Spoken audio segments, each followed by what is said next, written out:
competitive, and I look at how hard they have worked to keep Greece in. They give Greece a pass on everything, and yet when the UK wanted some changes to their treaties, they were like, see you later. You can't. It said to me that their priorities were just completely warped. No, I agree that they're not very consistent in their overall policies, but it still goes beyond inconsistency in having waivers here and there. It's just that the idea of a union cannot come from a Brussels top down.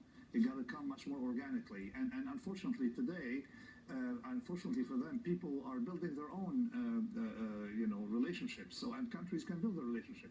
And in fact, it may be good news because we'll be able, as U.S. citizens, to go work in the UK without having to bypass European quotas. You see, there's the integration. There's an Anglo-American economy, and hopefully, maybe Ireland would be added to it. It's an ecozone that is very robust. What do you make of the folks in England that are calling for a revote or protesting? Because it was a fair vote. They may not like the outcome. Yes. But nobody's saying that the vote was tainted, maybe by misinformation ahead of it, but the actual voting process. Exactly. I mean, that's the problem again with the elite, is that we're not dealing with people with huge intellect out there. They want democracy, but if these people vote, they want democracy their way. Yeah, exactly. And they don't see the inconsistency. We see that in America, do we not? We have that here. There is some kind of paternalism of telling people how they should be voting by people who can't find a coconut in Coconut Island. Okay, so people realize that we're dealing with bureaucrats who never had a job. Before we go too hard on the elites, yes. Which is us, by the way. That's exactly my point. Let's stipulate that we are the elites. Really us. We're on TV. We're on TV, bloviating our asses off, frankly, every single day, as though we know exactly what's going on. We are the elites, and that's why people don't. That's why people don't like the media, Nassim. That's not true. I wouldn't. This is not the elite. The elite is an employee in Washington, someone working for a think tank in Washington, part of that circle, or working for Brussels with employment for life. That's one elite. Right, okay. It's more organic here. Yeah. You have to make a living. You have to prove yourself. It's completely different. The EU isn't as undemocratic as it has been portrayed to be. The bureaucracy may be, but there is a European Parliament. The definition of democratic is bizarre, all right? And when you look at things bottom up, then you realize that with the outcomes, okay, even from voting, would be completely different. Plus, there's another thing. Are you part of the elite? Do you consider yourself part of the elites? I consider myself someone who's principally critical of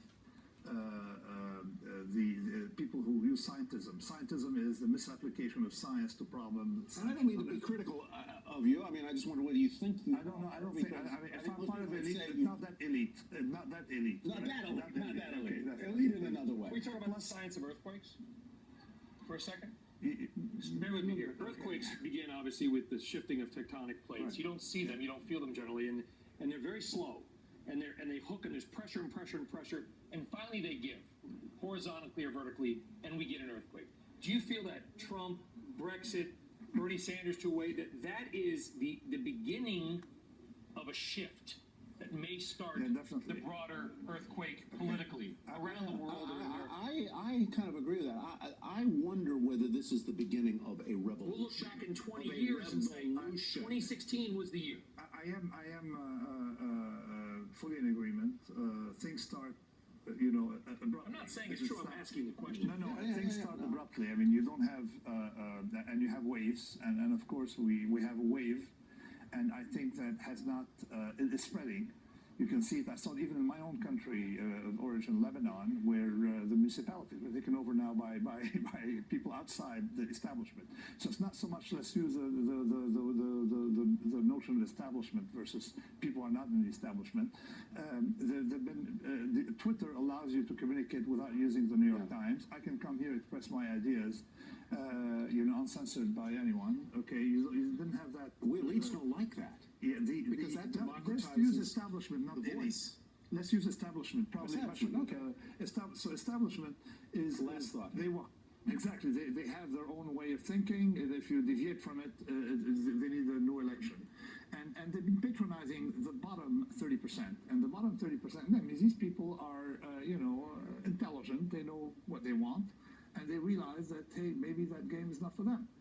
Maybe that globalization doesn't pay for them. It pays for someone else, who has a villa in the Hamptons. It doesn't pay for them. So these people are realizing, and what Donald Trump has done, he's a brilliant the brilliant salesperson. He knows how to sell you real estate. He knows exactly as you walk in what he wants, how he likes people like lobbies to be, how he like impeccable, elevators, stuff like that. He knows what people. He want. knows how to hear the customer. And he detected exactly that point, and he's delivering. He's through trial and error, looking at what people want. We have to leave it there. And I want to point out, thank you for coming out. You said earlier you've been coming to CNBC for 20 years, and we're grateful to you. Thank you very much. We'll all go